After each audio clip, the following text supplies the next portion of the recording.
Welcome to આઈસીએસના digital platform પર હું સહદેવ ચાવડા આપનું હાર્દિક સ્વાગત કરું છું. તો આજે જે આપણે કરંટ અફેર્સ જોવાના છે, અવારનવાર કહું છું, આજે બી ફરીથી કહી દઉં છું કે આપણો કરંટ અફેર્સનો એક જ મોટો છે, જેટલું એક્ઝામ પર્પઝ કામનું છે બસ એટલું જ કરંટ ભણવાનું, બરાબર. પછી ક્યારેક હું કમેન્ટમાં, હજી સુધી તમે બધા સારા છો, કોઈ કંઈ કીધું નથી, પણ ક્યારેક કમેન્ટ બોક્સમાં ભાઈ આ કેમ કવર ન કર્યું, આ કેમ. હા, તમે કોઈ સ્પેશિયલ કોઈ ટોપિક માટે અલગથી જ વિડીયો ઈચ્છતા હો, કમેન્ટ બોક્સમાં લખો, અમે જરૂર એ ટોપિક પરથી વિડીયો બનાવીશું. હા, બનતી વધારે માહિતી આપવાની પણ ટ્રાય કરીશું. કોઈ પણ તમારે સબ્જેક્ટનો તમારે ટોપિક હોય, બરાબર, ટેન્શન નહીં લેતા. ઓકે, તો આજનું જે કરંટ અફેર્સ જોવાનું છે એમાં જે આપણો પહેલો ટોપિક છે એ છે યશવર્ધન કે સિન્હા.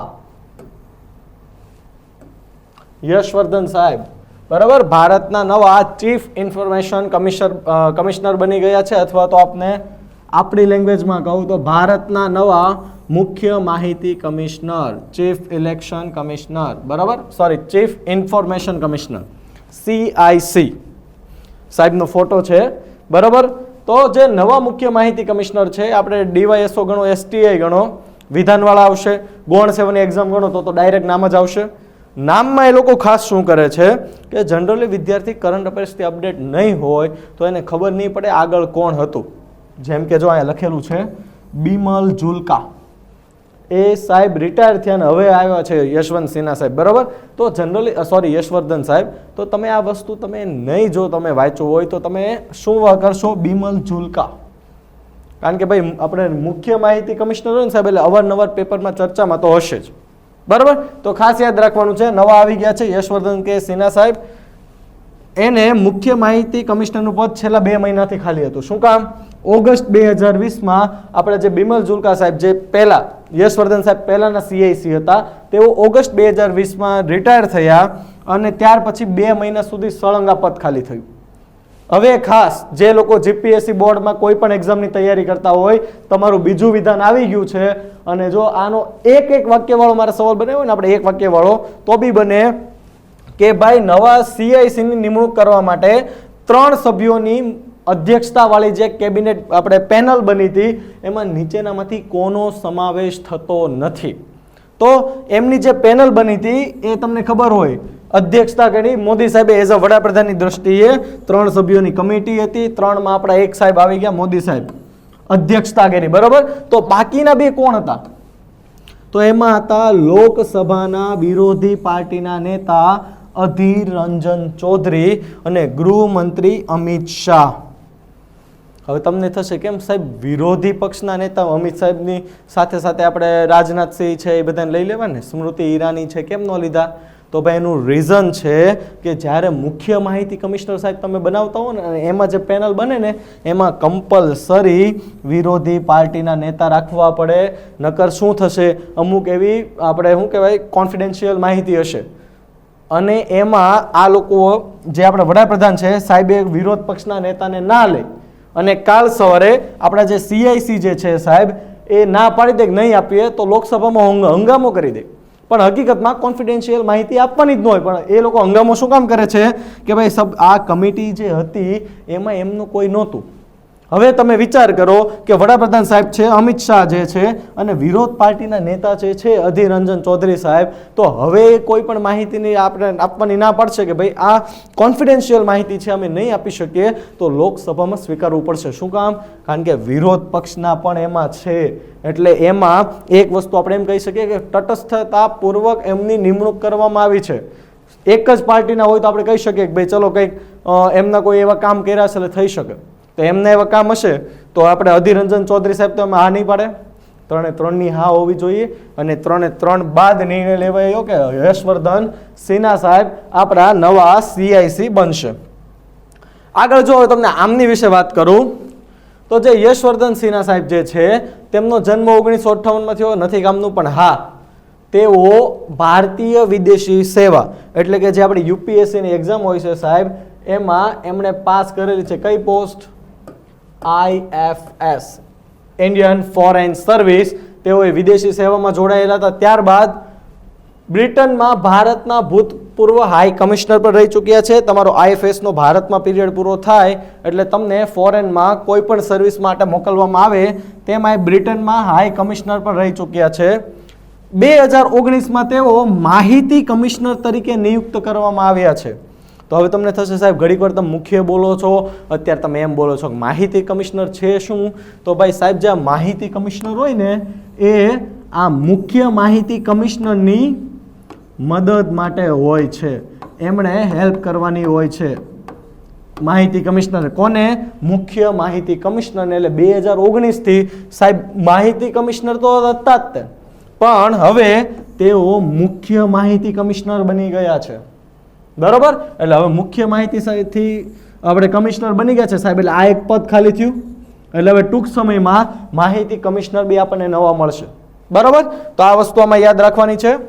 નેક્સ્ટ જે આપણે જોવાનું છે એ કેન્દ્રીય માહિતી આયોગ. કારણ કે આપણે અત્યાર સુધી વાત કરી યશવર્ધન સિન્હા સાહેબની એની કારકિર્દીની, પણ એમાં જે શબ્દ આવ્યો આપણે મુખ્ય માહિતી કમિશનર, તો માહિતી ડિપાર્ટમેન્ટ જેવું તો કંઈક હશે. તો હા છે, એ જે ડિપાર્ટમેન્ટ જે સાહેબ છે એ છે કેન્દ્રીય માહિતી આયોગ. બરાબર, જેને તમે આપણે મસ્ત તમે આ એનો કાયદો છે તમને ખબર હોય તો RTI. અત્યારે જ્યારથી આ દેશમાં RTI નો કાયદો એવો છે સાહેબ, આ તો હમણાં આપણે ભણીએ, પણ હું તમને કહી દઉં, આજે GPSC લાઈનમાં આવ્યા છો, એક જાગૃત નાગરિક બનવું છે તો RTI વિશે તમને ખબર હોવી જોઈએ. RTIમાં હું તલાટી રહી ચૂક્યો છું, બરાબર, રિઝાઇન આપીને અત્યારે આગળ તૈયારી કરું છું, એટલે હું RTI ફેસ કરી ચૂકેલો છું. તો RTIમાં સાહેબ શું છે? તો પહેલાં તો એક વસ્તુ યાદ રાખજો, RTI જે છે એ સરકારી કચેરીઓમાં લાગે. તમે રતન ટાટા કે અંબાણીની કંપનીમાં તમે RTI ન કરી શકો. બરાબર, કે ભાઈ તમે આ અત્યારે ગૂગલે તમને એટલા રૂપિયા આપ્યા રિલાયન્સ વાળાને, એમ તમે RTI ન કરી શકો કે ભાઈ જીઓમાં ગૂગલે રોકે તે પૈસા તમે ક્યાં નાખ્યા, એવું તમે ના પૂછી શકો. તમે સરકારી કચેરીમાં તમે RTI કરી શકો. હા, સરકારી કચેરીમાં બી જે કોન્ફિડેન્શિયલ માહિતી હોય એ ના પાડવા માટે સરકાર બંધાયેલી છે. જેમ કે હું તમને કહું, આપણે ગુજરાતમાં રહીએ છીએ, સુરતમાં તમે રહેતા હો, તમે એમ કહો કે ભાઈ કાકરાપાર જે આપણે પરમાણુ પ્લાન્ટ છે એની મને માહિતી આપો, કે એમાં આપણો પરમાણુ પ્લાન્ટ કયો છે, ક્યાં છે, કઈ સિક્યુરિટી છે, એવી સરકાર તમને માહિતી આપવા બંધાયેલી નથી.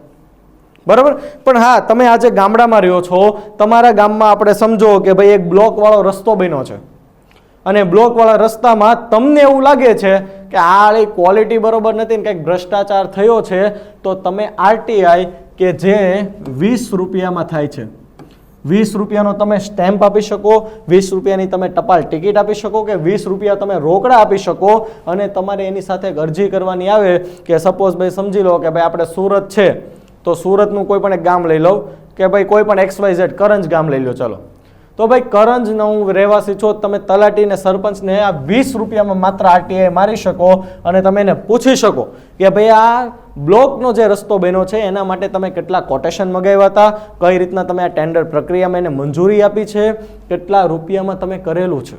હવે એમાં તો એવું આવ્યું હોય કે ભાઈ અમે 2 લાખ રૂપિયા કોન્ટ્રાક્ટ આપ્યો ને, અને લોકોને નજર સામે દેખે કે 2 લાખનું કામ નથી, તો તમે આગળ બી તમે જઈ શકો, અને આમાં સરકારી અધિકારી પણ સસ્પેન્ડ થઈ જાય. એટલી આપણે સામાન્ય નાગરિકોને સત્તા મળેલી છે, પણ આપણે લોકો નહીં કરીએ. બરોબર, એટલે જ આપણે લોકો દુઃખી છીએ. એમાં મારો બી સમાવેશ થઈ ગયો કે આપણે અવાજ નથી ઉઠાવી શકતા. સાહેબ, આ RTI નો કાયદો એટલો સારો છે, અને એમાં પણ જો તમે SC અને ST હો સાહેબ, તો તમારે 20 રૂપિયા પણ નથી ભરવાના. તમે આમના, અને હા, તમે શહેરમાં રહ્યો છો, તમે તેમ થાય ચલો સર ગામડાવાળા તેનું ગામડાનું નામ લખવાનું હોય, પણ અમે શહેરમાં રહીએ અને અમે સિટીમાં આવતા હોઈએ તો તમને જે કચેરી લાગે તમને કાંઈ નથી ખબર પડતી, તો તમારે છે ને કલેક્ટર કચેરીમાં મોકલી દેવાની RTI કે ભાઈ અમારી સોસાયટીમાં જે રસ્તો બન્યો છે એમાં અમને માહિતી આપો કે તમે કોને ટેન્ડર આપ્યું, કેટલા રૂપિયામાં થયું, શું થયું. એટલે કલેક્ટર કચેરીને લાગતું ઓળખતું ન હોય ને, તો RTIમાં સરકારે કીધું છે કે લોકો અટવાઈને જ્યાં મોકલી દે ને, તો જે કચેરી જે છે એને જે સંબંધિત કચેરી છે ન્યાય મોકલી આપશે. એટલે ભાઈ કલેક્ટર કચેરી હશે તો રોડ રસ્તા ડિપાર્ટમેન્ટને જ મોકલી આપશે, તમારે કાંઈ ટેન્શન લેવાની જરૂર નથી. આનો જવાબ પણ 30 દિવસમાં આપવો અનિવાર્ય છે, નકર પાછી ફરીથી RTI મારો, એનો બી જવાબ ન આપે, એવી 3 RTI જાય એટલે સીધા ગાંધીનગરમાં જાઓ એટલે જે તે સંબંધિત અધિકારીને દંડ બી આવે ને એને સસ્પેન્શનનો બી આપણે સામનો કરવો પડે. હવે તમને એમ થાય કે સસ્પેન્ડ થાય તો સાહેબ એ તો પાછા લાગી જાય પણ એને આગળ જતા એનો ગ્રેડ પે છે બઢતીમાં બહુ પ્રોબ્લેમ આવે, એટલી તાકાત છે. હા, હવે આરટીઆઈમાં તમે કોઈ પણ માહિતી માંગી કે ભાઈ આ મને રસ્તાનું આપો કે ભાઈ આ બ્લોકનું તમે કઈ રીતના થયું, સપોઝ એ માહિતી સમજો કે 20 પાનાની છે, તો આરટીઆઈમાં તમારે પર પેજ 2 રૂપિયા, એટલે 20 પાના છે તો તમારે પહેલા 40 રૂપિયા જમા કરાવવાના રહેશે અને પછી એ તમને માહિતી આપશે. આ સરકારે ચાર્જ નક્કી કરે છે. પણ હા, આમાં પણ જો તમે સાહેબ એસસી ને એસટી હોવ તો આ કદાચ 20 નહીં 2000 પાના હશે ને તો એના જે 4000 રૂપિયા થાય તમારે આપવાના નથી. એસસી એસટી હોવ તો તમારા માટે ફ્રી છે, બરાબર. તો આરટીઆઈ કાયદો હકીકતમાં સાહેબ બહુ કામનો છે. આનાથી તમે ધારો જાગૃત થઈ જાઓ તો ગુજરાતમાં નહીં, હું કહું ભારતમાં કોઈની તાકાત નથી કે કોઈ ભ્રષ્ટાચાર કરી શકે. કારણ કે આજે ડગલે ને પગલે ભ્રષ્ટાચાર થઈ રહ્યો છે તો આપણે જાગૃત થવાનું છે. આ બધી વસ્તુ ખબર હોવી જોઈએ અને તમારા સંબંધીઓને બી કહેવો કે ભાઈ આરટીઆઈમાં તમને જે જોઈએ એ માહિતી મળશે, બરાબર. તો આરટીઆઈ થયો, આ જનરલી ક્લાસ 3માં બધું પૂછાય છે, પંચાયતી રાજ હોય પછી આપણે એમાં સ્પેશિયલ આરટીઆઈ એક્ટ આવે તો બધું આવે છે. ઓકે, હવે આમાં જે કેન્દ્રીય માહિતી આયોગ છે તો એમાં જો તમને વાત કરું તો કેન્દ્રીય માહિતી આયોગમાં કેન્દ્ર સરકાર દ્વારા માહિતી અધિકાર અધિનિયમ આરટીઆઈ 2005 ઘણીવાર ગૌણ સેવાનો ફેવરેટ સવાલ છે કે માહિતી અધિકાર અધિનિયમ અથવા તો આરટીઆઈ કયા વર્ષમાં પસાર થયો હતો. 2005 તમારે પેપર ઉઠાવી લેવાની છૂટ, સવાલ ઘણીવાર આવી ગયેલો છે. 2005 હેઠળ વર્ષ 2005માં કેન્દ્રીય માહિતી આયોગની સ્થાપના થઈ હતી. કયા? 2005માં. એક્ટ બી કયો? માહિતી અધિકાર અધિનિયમ એટલે કે આરટીઆઈ. ઓકે, 2005માં સ્થાપના થઈ. સ્વસ્થ લોકશાહીને લગતા શાસનની પારદર્શિતા જાળવવામાં આયોગની ભૂમિકા ખૂબ જ મહત્વની છે. કારણ કે આરટીઆઈ લાવ્યા શું કામ? મેં તમને કીધું એમ પારદર્શિતા લોકશાહીને લગતી. કારણ કે કઈ રીતના રસ્તા, જો ભાઈ હું તમને સરકારીમાં માણસ હું રહી ચૂક્યો છું, હકીકતમાં શું હોય કે ભાઈ આપણે ગામડામાં સાહેબ બ્લોક વાળો રસ્તો બનાવો છે, ચલો આરસીસી રસ્તો બનાવવો છે તો પહેલા તમારે કોટેશન મંગાવવો પડે. એ કોટેશન જે આવે એમાં જેને સૌથી ઓછો ભાવ હોય એને તમારે દેવાનો આવે કોન્ટ્રાક્ટ. આજે સ્પષ્ટ તમને કહી દઉં, અત્યારે કેવું થાય, જ્યાં લોકો જાગૃત ન હોય ને એના એ જ લોકો 2-3 ફોર્મ ભરી દે કોટેશનના, અને જેને કોટેશન દેવાનું હોય, આ જો ચાલે છે, હું આ બધા ફેઝમાંથી ગુજરી ગયો છું એટલે તમને કહું, સપોઝ કોઈ રસ્તાનું કોટેશન સમજો 10 લાખ રૂપિયા છે, તો ગામડામાં શું કરશે, આજે 10 લાખ જે છે તો બીજું કોટેશન 10 લાખ ને 1 રૂપિયો કરશે, ત્રીજું કોટેશન 10 લાખ ને 2 રૂપિયા, એટલે એના માણસને આ 10 લાખ રૂપિયાનું મળી જાય. પણ તમને ખબર હોવી જોઈએ કે તમે આરટીઆઈ થી માહિતી માંગો ને એક કોટેશનમાં 1 રૂપિયા વધુ હોય ને એકમાં 2 રૂપિયા વધુ હોય એટલે તમને સ્પષ્ટ ખબર પડી જાય કે આમાં ભ્રષ્ટાચાર થયેલો છે. પણ આ વસ્તુ ખબર હોવી જોઈએ. જે દિવસે ગુજરાત કે ભારતમાં બધા નાગરિકો આરટીઆઈ મારતા થઈ ગયા ને સાહેબ, એ દિવસે અધિકારીઓને એના પગાર પર જેવું પડશે ને, કોઈની તાકાત નથી કોઈ ભ્રષ્ટાચાર કરી શકે. પણ ખબર હોવું જોઈએ, બરોબર. આગળ જો તમને વાત કરું,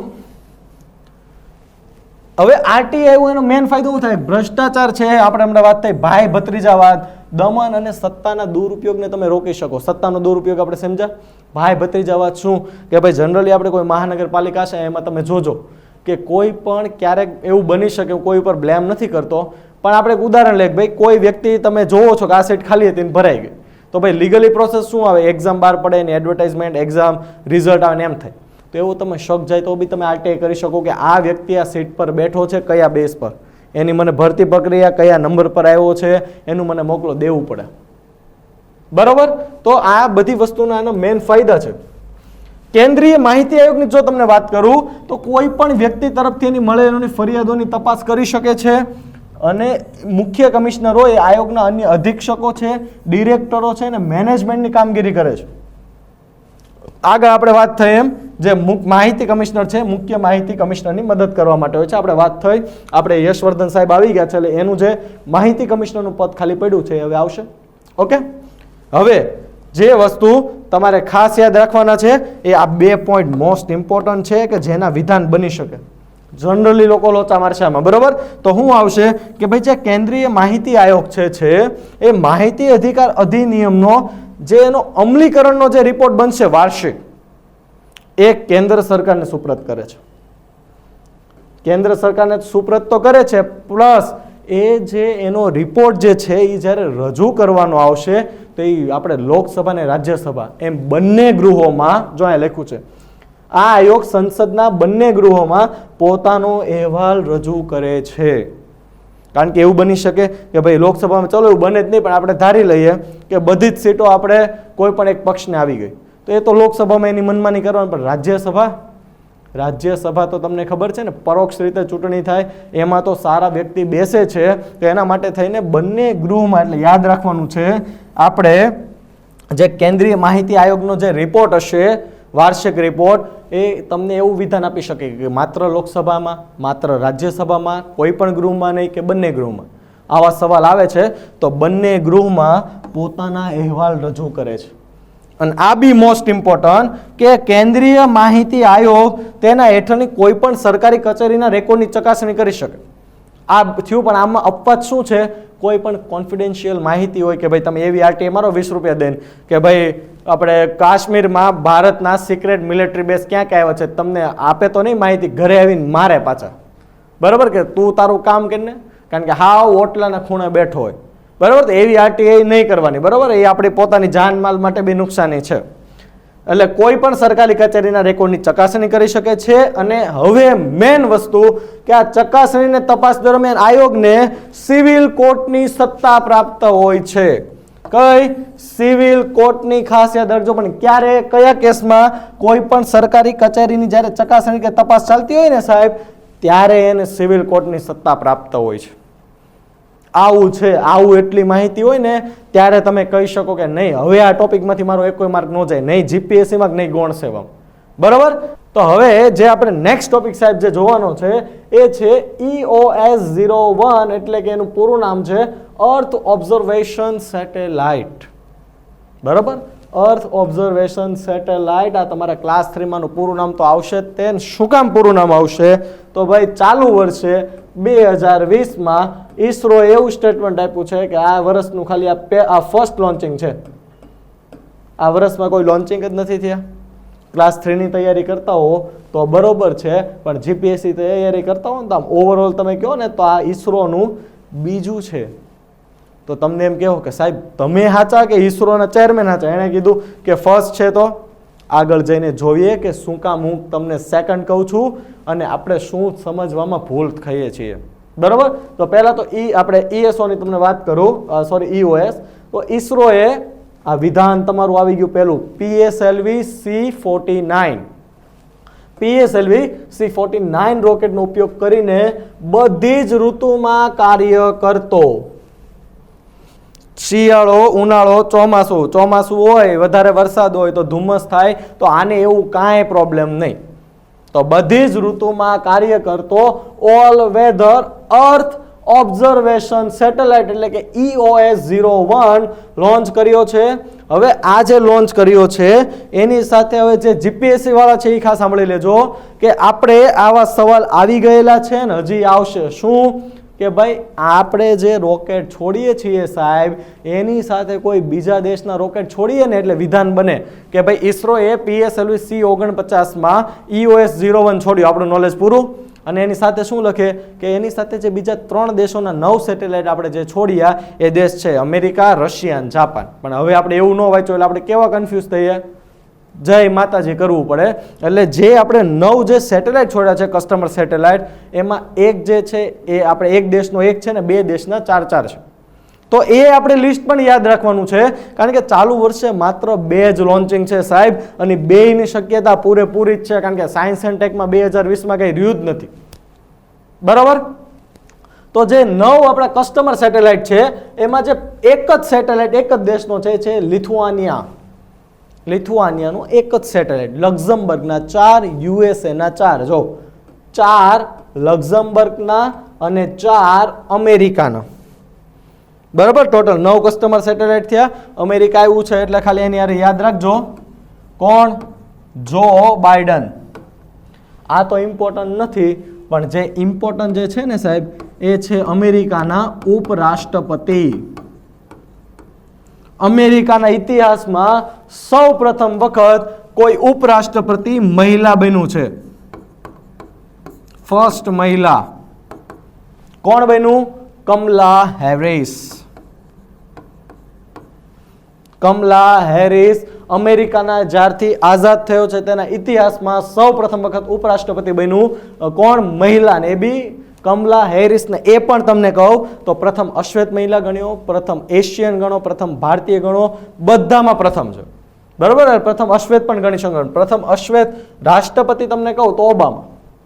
અશ્વેત મહિલા ઉપરાષ્ટ્રપતિ તમને કહું તો આવશે કમલા હેરિસ. ને જે જો બાઇડન સાહેબ છે એને કહી દીધું આ મારી એક ને છેલ્લી ટર્મ હશે એટલે એની પછીની ટર્મમાં કમલા હેરિસ ઉભા રહેવાના છે રાષ્ટ્રપતિ પદ પર. ને જો એ બની ગયા તો અમેરિકન ઇતિહાસમાં પહેલી વખત એવું બનશે કોઈ મહિલા રાષ્ટ્રપતિ બન્યા. બરાબર. તો અમેરિકા નીકળવું એટલે તમને કહી દઉં છું ખાલી.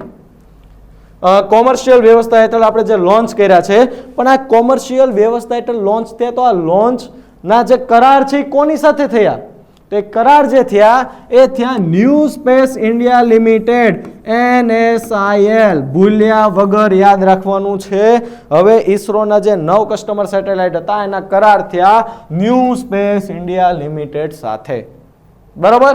આગળ જો વાત કરું તો મેં તમને કહ્યું લોન્ચ થયેલ અર્થ ઓબ્ઝર્વેશન સેટેલાઇટ છે એ તમને ખબર જ હશે કે રડાર ઇમેજિંગ સેટેલાઇટ છે. કારણ કે રડાર ઇમેજિંગ સેટેલાઇટ હશે તો જ તમને અર્થનું ઓબ્ઝર્વેશન કરીને આપશે. એની સિવાય તો ખોટું. કારણ કે એક પાછું જો આપણે કીધું બધી જ ઋતુમાં કાર્ય કરતો છે એટલે ઇમેજિંગ સેટેલાઇટ તો હોવો જ પડે. બરોબર. તે 3 સેટેલાઇટના સમૂહનો ત્રીજો સેટેલાઇટ છે. એટલે શું? તો ઈસરોએ સાહેબ અર્થ ઓબ્ઝર્વેશન માટે 3 સેટેલાઇટ નક્કી કર્યા હતા અને આપણે હવે ત્રીજો છોડી દીધો છે. એનો મતલબ હવે આપણે અર્થ ઓબ્ઝર્વેશન એકદમ પરફેક્ટ રીતના થશે. તો આનું નામ તો આપણે કીધું EOS-01 છે. તો આના બેઝ પર તમને હજી એક વિધાન નીકળે કે ભાઈ આ તમને જે EOS-01 છે બીજું તમને શું લખી દે કે ભાઈ EOS-02 અથવા તમને કાર્ટોસેટ લખી દે. બરાબર. કોઈ પણ તમને નામ લખી દે. તો આ જે 3 સેટેલાઇટનો સમૂહ જે છે સાહેબ એ આપણે યાદ રાખવાનો છે. એક તો મેં તમને કીધું એમ આ EOS-01 છે, આ છે ત્રીજો છેલ્લો. તો પ્રથમ છે રાયસેટ 2B અને રાયસેટ 2BR1. જનરલી અહીંયા શું આવે 2B છે તો અહીં 2B ની જગ્યાએ 3B એવું બી કરી નાખે, પણ આપણે મૂંઝાવાનું નથી. રાયસેટ 2B અને રાયસેટ 2BR1. આ જે 2B છે સાહેબ એ છે ફર્સ્ટ અને 2BR1 જે છે સાહેબ એ છે સેકન્ડ ને ત્રીજો છે આપણો EOS-01. એટલે અર્થ ઓબ્ઝર્વેશન માટે ઈસરોએ 3 સેટેલાઇટ નક્કી કર્યા હતા અને ત્રીજો હવે આપણે છોડી દીધો છે. નેક્સ્ટ તો હવે આમાં જે આપણે જોવાનું છે આજે મેં તમને PSLV ની વાત કરી એ તો તમને આઈડિયા આવે છે ને. આ ઈસરોનું સૌથી સક્સેસ લોન્ચિંગ પેડ છે.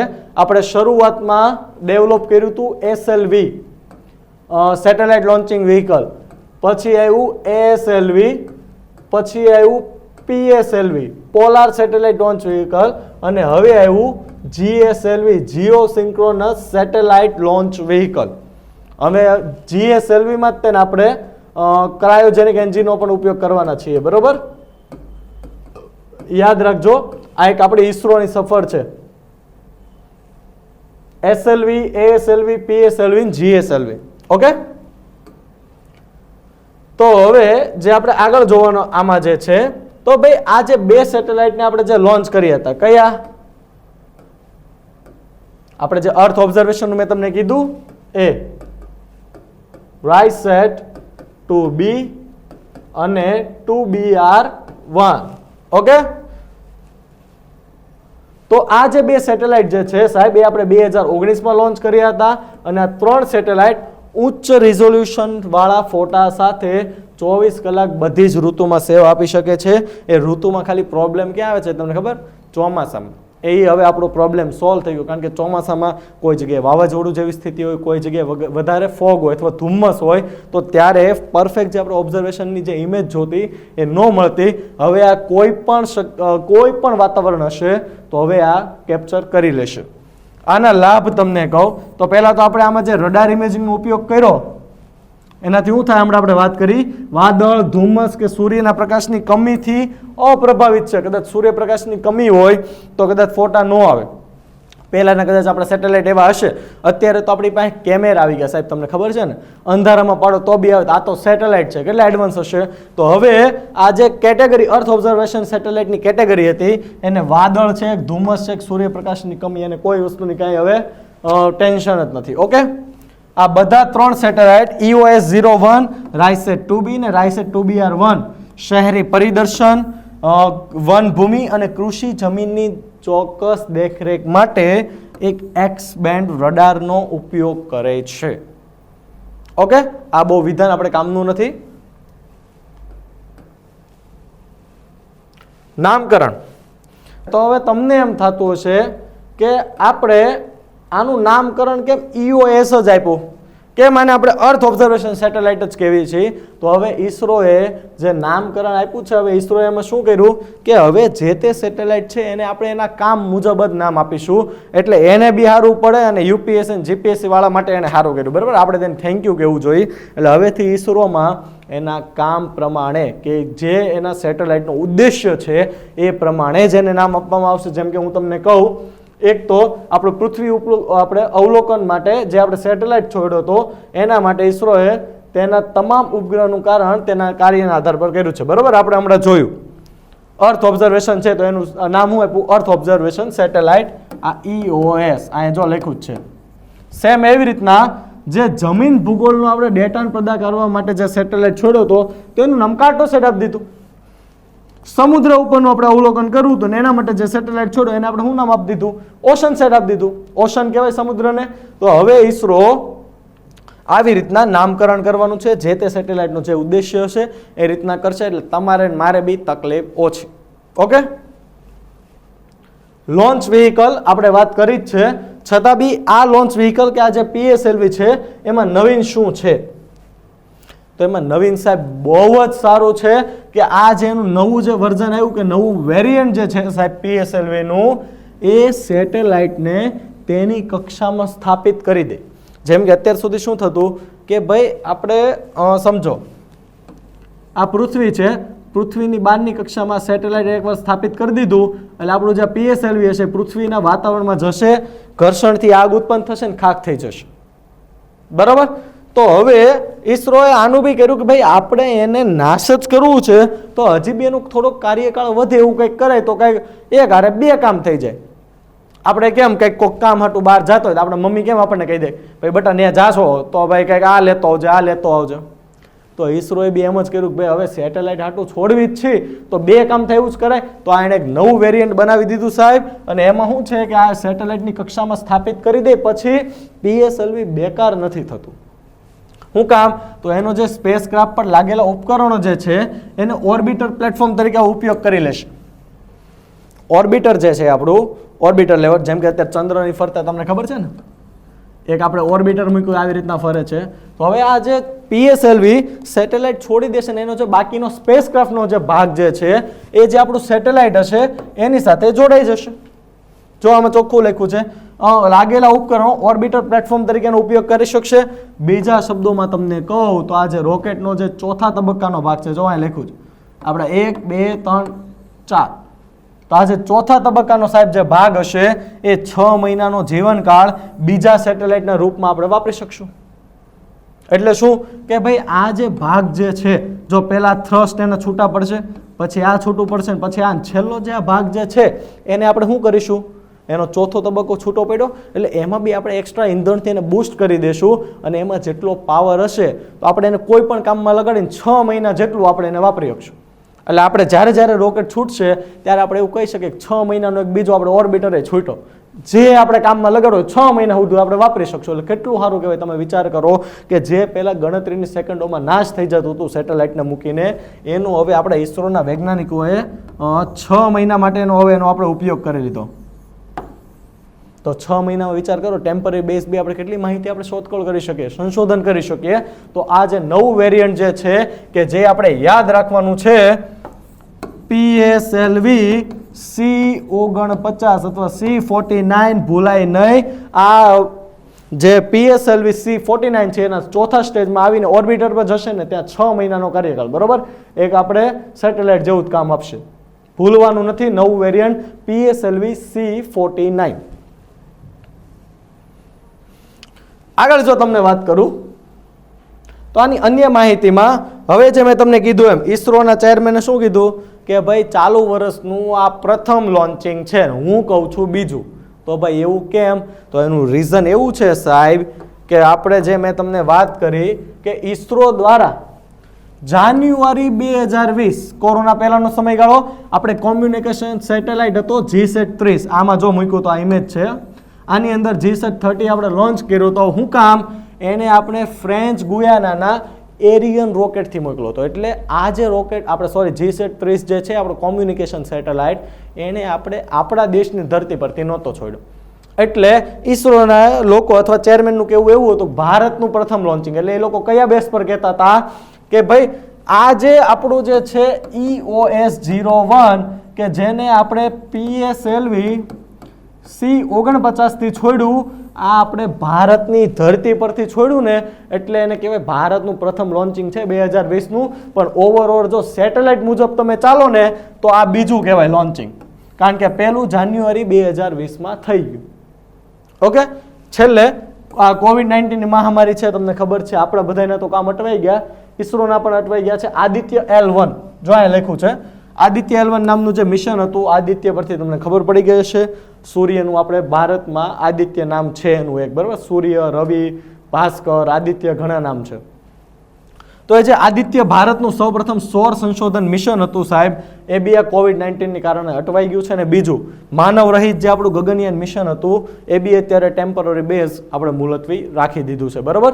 તો આની ઘણી ખરાબ અસરો પણ થઈ છે, પણ સારી વસ્તુ એ છે કે આપણું સાહેબ અર્થ ઓબ્ઝર્વેશન સેટેલાઇટના જે 3ના કોટા હતા એ પૂરા થઈ ગયા. હવે આપણે બહુ સારી હાઈ રિઝોલ્યુશન વાળી ઇમેજ મળશે, જેનાથી આપણે ભારતમાં ઘણી વસ્તુનું સંશોધન કરી શકીએ ઉપરથી ફોકસ હોય તો. ઓકે, તો હવે જે આપણે નેક્સ્ટ ટોપિક જે સાહેબ જોવાનો છે એ છે કોલસા, બરાબર. અને આ છે ભારત અને ઇન્ડોનેશિયા. તો જે ભાઈ કોલસા જે છે, તમને લાગે કોલસામાં સાહેબ હું કરંટ અફેર્સ આવ્યું? તો આ જે કોલસા પર ભારત અને ઇન્ડોનેશિયા વચ્ચે આ પહેલી વખત નથી, 5મી વખત છે. 5મી વખત સંયુક્ત કાર્ય સમૂહ આપણે વિડીયો કોન્ફરન્સ એટલે કે શું વર્ચ્યુઅલ રીતે યોજાઈ ગયો.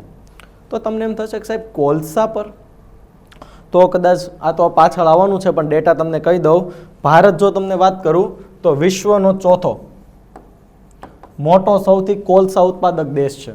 ઇન્ડોનેશિયા છે એ આપણાથી બી આગળ, બરાબર, કોલસા ઉત્પાદનમાં. પણ જો ભારતની સાહેબ તમને વાત કરું કે આપણે ચોથો મોટો ઉત્પાદક દેશ છીએ, છતાં બી આપણે 250 મિલિયન ટન કોલસો દર વર્ષે આયાત કરીએ છીએ.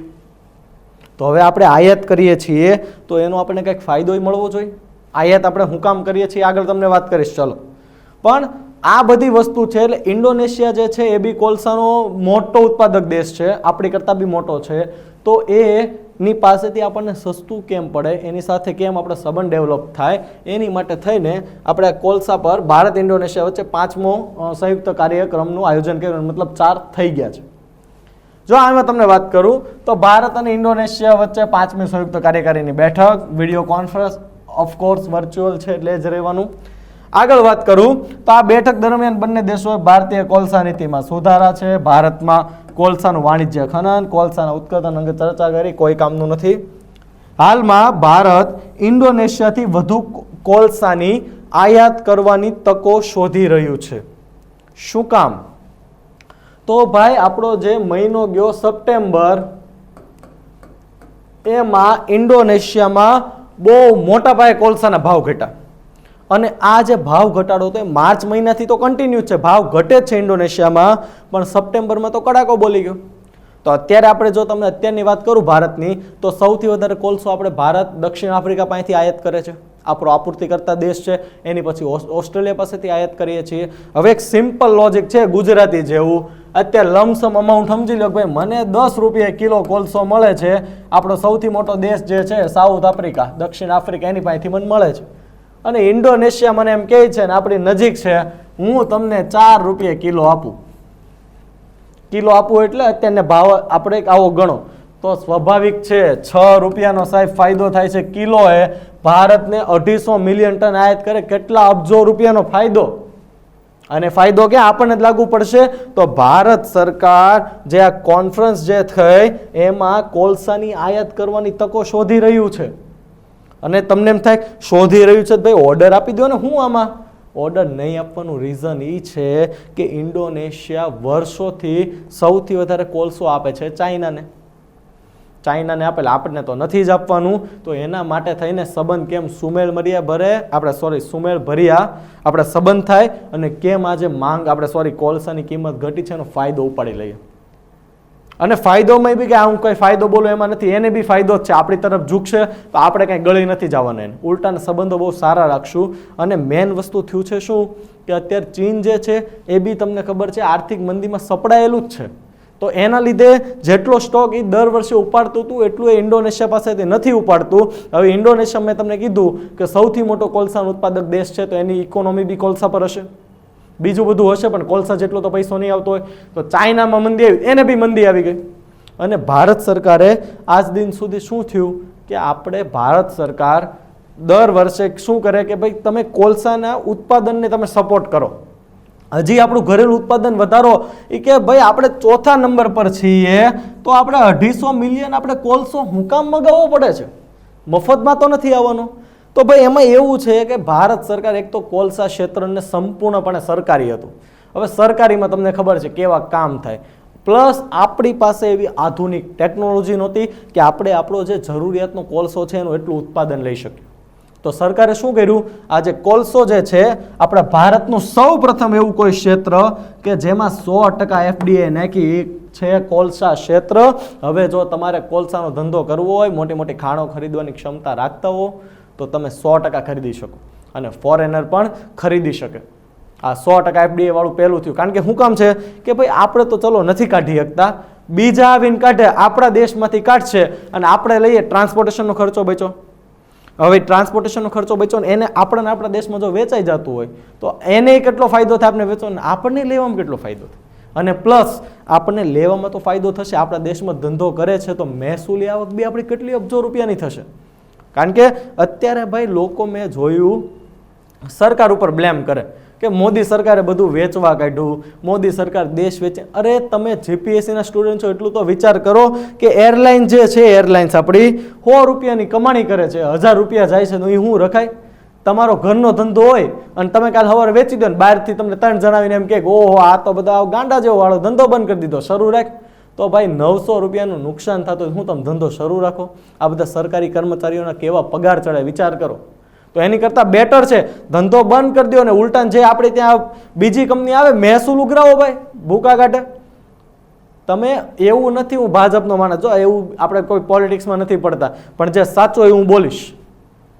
તો હું સરકાર ખોટ ખાઈને શરૂ રાખે? BSNL જે તે સમયે નફો કરતી કંપની હતી, આજે ખોટ ખાતી થઈ ગઈ. બધી કંપની 4G સુધી પહોંચી ગઈ. હવે એમાંય તમે સરકારનો વાંક ન હોય. સરકાર તો 5 વર્ષ આવીને જતી રહી, અધિકારીઓ જે 30 વર્ષ સુધી નથી કામ કરતા ત્યારે ને સાહેબ. કેમ એક પ્રાઇવેટ માણસ કે જે 20,000ના પગાર પર કામ કરી જેટલું પરફોર્મન્સ આપે એટલું 1 લાખ રૂપિયાનો માણસ કેમ નથી આપી શકતો? હું એની સિક્યોરિટી એટલે એ જ છે.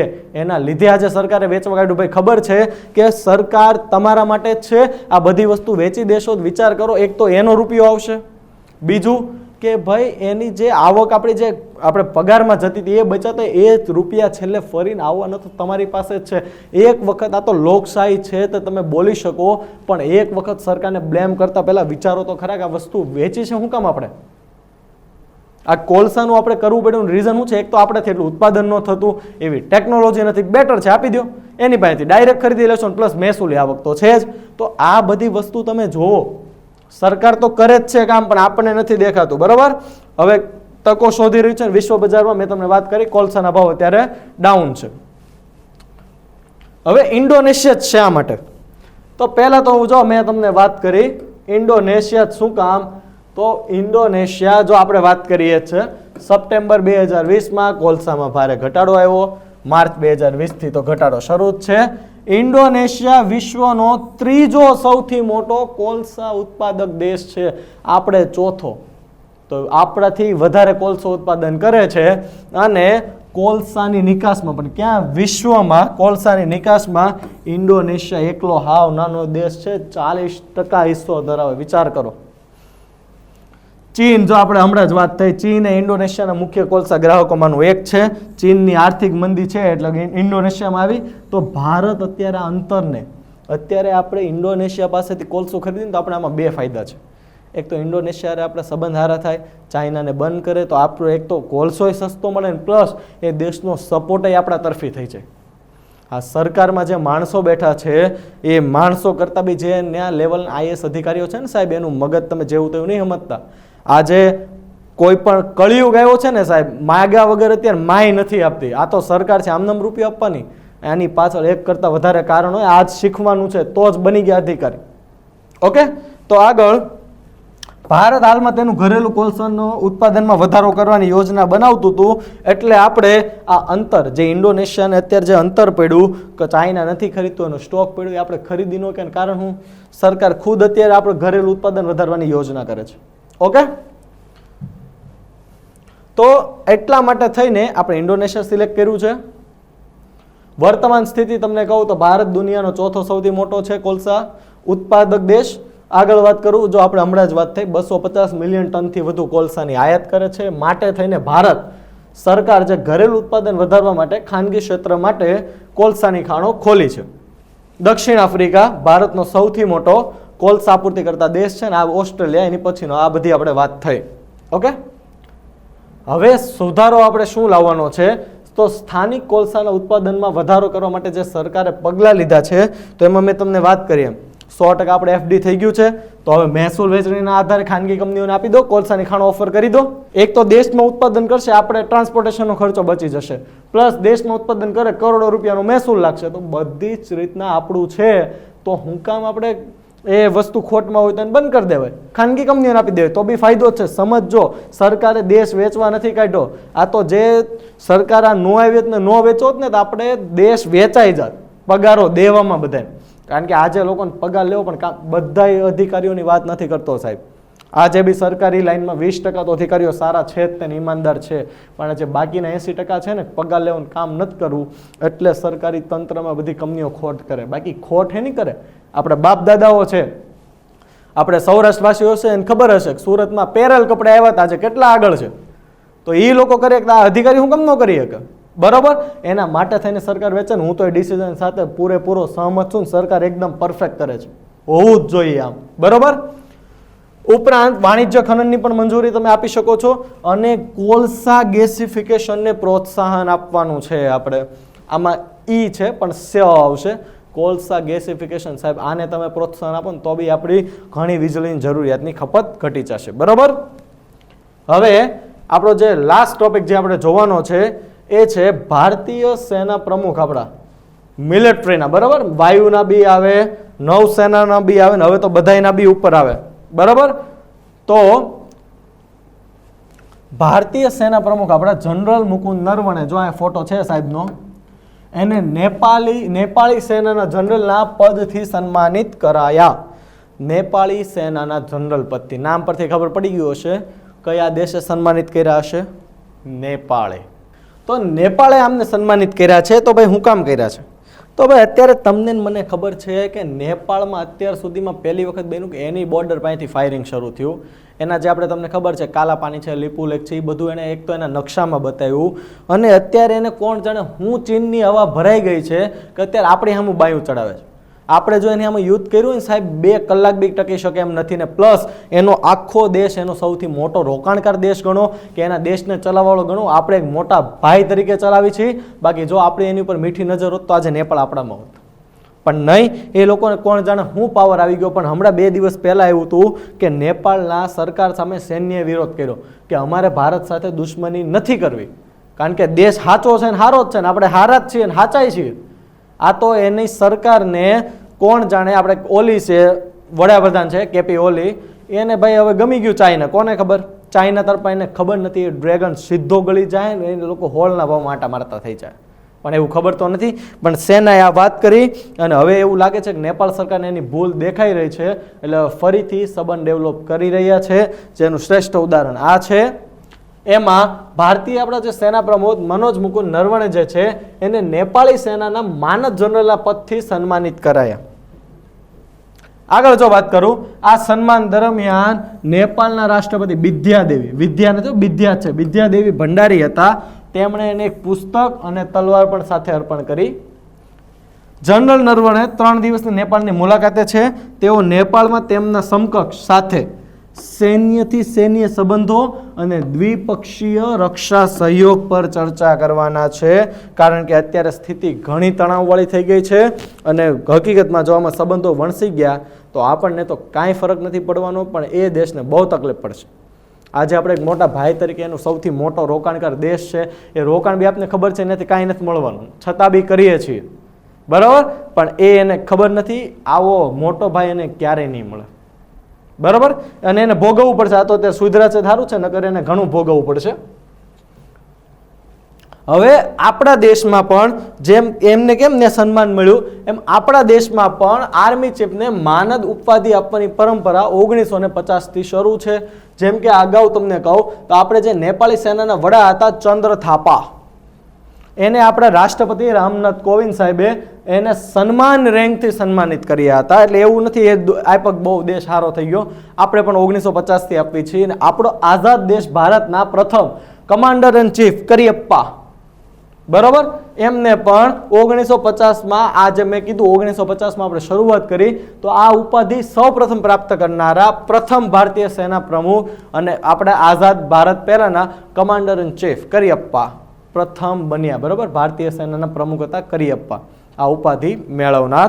આગળ જો હું આમાં વાત કરું તો આજે ભારત અને નેપાળ જે છે એના આપણે ઇન્ટરનેશનલ રિલેશન બી આપણે એને જોવા પડશે. કારણ કે આજે નેપાળે આજે સન્માન આપ્યું છે સાહેબ, તો એનો મતલબ આપણને બી એના એઝ અ જીપીએસસી સ્ટુડન્ટ તરીકે ઇન્ટરનેશનલ રિલેશન જે આપણે ટોપિક આવે છે, તો ભારત અને આપણા નેપાળના કયા સંબંધ આપણા સારા છે, ક્યાં આપણે પ્રોબ્લેમ આવી, એ બધી વસ્તુ આપણને ખબર હોવી જોઈએ.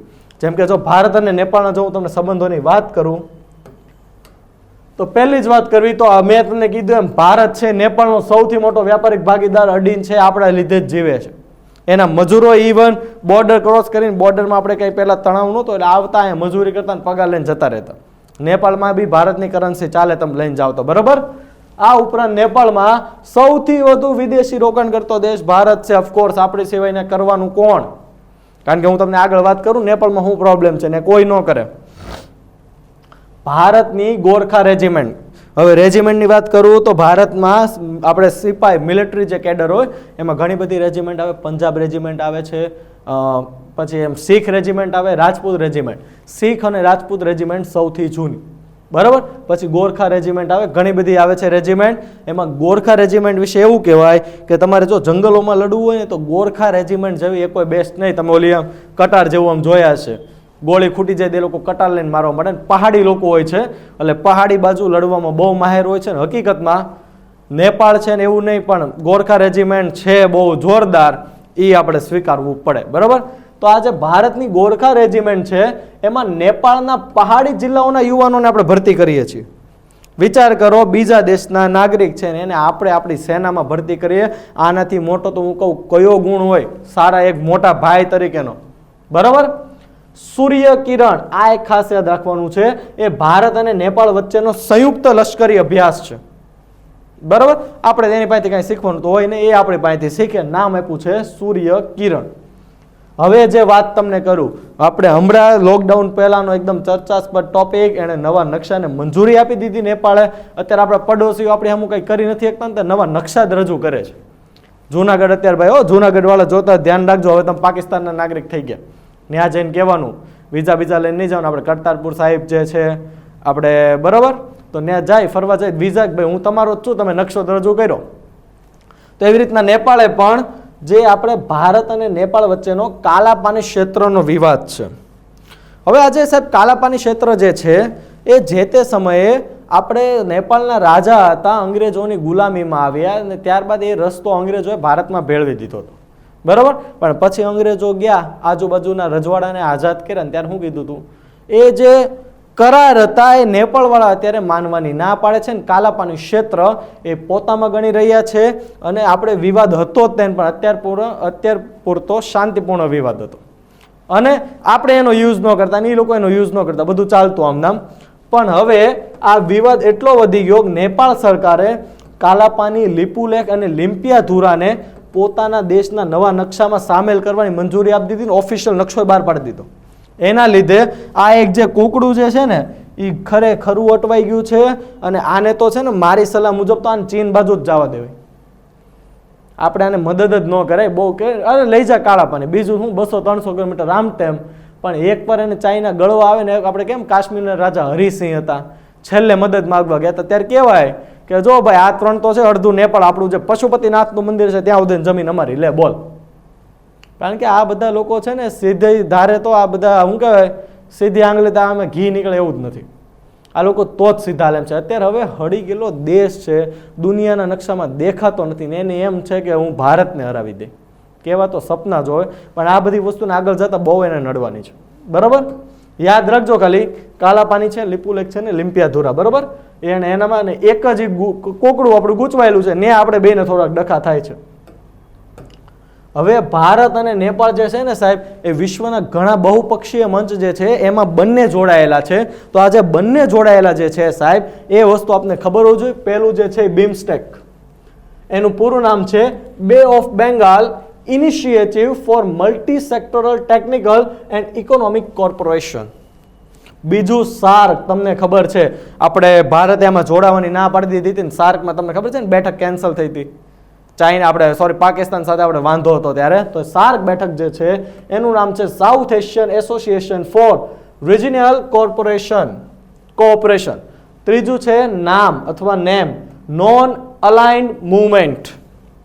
ચોથું છે BBIN, નામ પરથી જ છે બાંગ્લાદેશ, પહેલો બી, બીજો છે ભૂટાન, ત્રીજો છે ભારત ઇન્ડિયા અને ચોથો છે N એટલે નેપાળ. BBIN Bangladesh, Bhutan, India, Nepal. હવે ભારત અને નેપાળ વચ્ચે 3 સિસ્ટર સિટીઝ પર કરારો, આ કચરો નહીં સોરી, કરારો પર હસ્તાક્ષર થયા છે. તો 3 સિસ્ટર સિટીઝ એટલે કયા કે ભારતના જે 3 સિટીઓ એની જેવા બનાવવાના છે. તો ભારત અને નેપાળના સિટી સાથે સાથે જોતા જઈએ તો ભારતનું વારાણસી જે છે ને એવું આપણે કાઠમંડુ એને બનાવી દઈશું. 3 સિસ્ટર સિટીઝના કરારો, બરાબર. તો વારાણસીને આપણે કાઠમંડુને વારાણસી જેવું બનાવશું. એનું જનકપુર જે છે આપણે માતા સીતા જે છે એનું જે છે શહેર જનકપુર, એને અયોધ્યાની જેવું બનાવીશું. જનકપુરથી જાન આવી હતી, બરાબર, આપણે સોરી જનકપુર જાન ગઈ હતી આપણે અયોધ્યાથી. જનકપુર અયોધ્યા બંને રામાયણકાલીન છે, આ તો યાદ રહી જશે. કાઠમંડુ ને વારાણસી છે તો ભગવાન શંકરની રીતે તમે યાદ રાખી શકો, મહાદેવ આપણે, બરાબર. ત્રીજું છે લુંબીની બોધી ગયા, આને તમે બૌદ્ધ ધર્મની રિલેટેડ તમે લઈ શકો. એટલે 3 તમારે આવી રીતના ઓપ્શનમાં આવ્યું હોય તો એક આપણે ભગવાન મહાદેવ, બરાબર. તો ભગવાન મહાદેવનું કયું જો મને યાદ રહી ગયું, વિઝ્યુલાઇઝેશન રીતે તમે વાંચશો તો યાદ રહી જશે કાઠમંડુ, વારાણસી. એની પછી લેવાનું છે રામાયણ. તો રામાયણમાં નેપાળમાં સીતામાં હતા, ભારતમાં આપણા રામ ભગવાન હતા. તો જનકપુર, અયોધ્યા. ત્રીજું લુંબીની બૌદ્ધ ધર્મ, બોધી ગયા બિહારમાં છે, લુંબીની બરાબર નેપાળમાં છે. તો લુંબીની બોધી ગયા, કેટલું ઈઝી છે. ભગવાન શંકર, ભગવાન મહાદેવ, એની પછી શું આવશે આપણે રામાયણ, અને એની પછી આવશે બૌદ્ધ ધર્મ. આ રીતના તમને 3 સિટીઝ યાદ રહી જશે, સિસ્ટર સિટીઝ, 3 ભારતના 3 નેપાળના યાદ રહી જશે. હવે મેન વસ્તુ કે ત્યાં કોઈ રોકાણ કેમ નથી કરતું ને આપણે શું કામ મોટો રોકાણકાર છે, તો ભાઈ નેપાળ જે છે ને સાહેબ એક નાજુક ઇકોલોજીકલ ઝોન છે, એક ઇકોલોજીકલ એકદમ નાજુક મોડ પર આવેલો છે, જ્યાં ભૂકંપ અને પૂરથી ગ્રસ્ત છે, અથવા ભૂકંપ અને પૂર તેની માટે બહુ સામાન્ય વસ્તુ છે. જેમ આપણે તમને ખબર હોય જે 3-4 વર્ષ પહેલા જે નેપાળમાં ભૂકંપ આવી ગયો કેટલો ભયાનક હતો, અને ત્યારે સૌથી વધારે મદદ, ભલે આખી દુનિયામાંથી મદદ આવી હતી, પણ ત્યારે બી એક મોટા ભાઈ તરીકે આપણે મદદ કરી હતી. અત્યારે કેમ એને એવું યાદ નથી આવતું કે ભૂકંપ વખતે ચાઇના નહીં ભારતે મદદ કરી હતી, પણ આ લોકો એમ સીધા ન હાલે, બરાબર. હવે આ જે ભૂકંપ અને પૂરથી ગ્રસ્ત છે એનાથી તમને ખબર જ છે કે સંપત્તિ અને જીવનની દ્રષ્ટિએ ત્યાં મોટા પ્રમાણમાં નુકસાન જ થાય, કારણ કે માંડ તમે સેટ કરો ને કે પૂર કા ભૂકંપ આવી જાય. એના માટે થઈને નેપાળ જે દેશ જે છે એ દુનિયામાં સૌથી વધુ માનવીય સહાયતા પ્રાપ્ત કરવા વાળો દેશ છે. સૌથી વધુ સહાય પ્રાપ્ત કરે નેપાળ, બરાબર. તો આ ભારત અને નેપાળ વચ્ચેના ઇન્ટરનેશનલ રિલેશનના આપણા જે સંબંધો હતા એ હતા. અને આજના કરંટ માટે એટલા જ ટોપિક કામના હતા. કરંટ તો ઘણા વધુ છે, પણ આ ટોપિક છે એ આપણે એક્ઝામ પર્પઝ કામના છે, બરાબર. છેલ્લે તો બસ હું એટલું જ કહીશ, keep learning, keep educating, because as we all know education is life itself. જય હિન્દ, જય ભારત.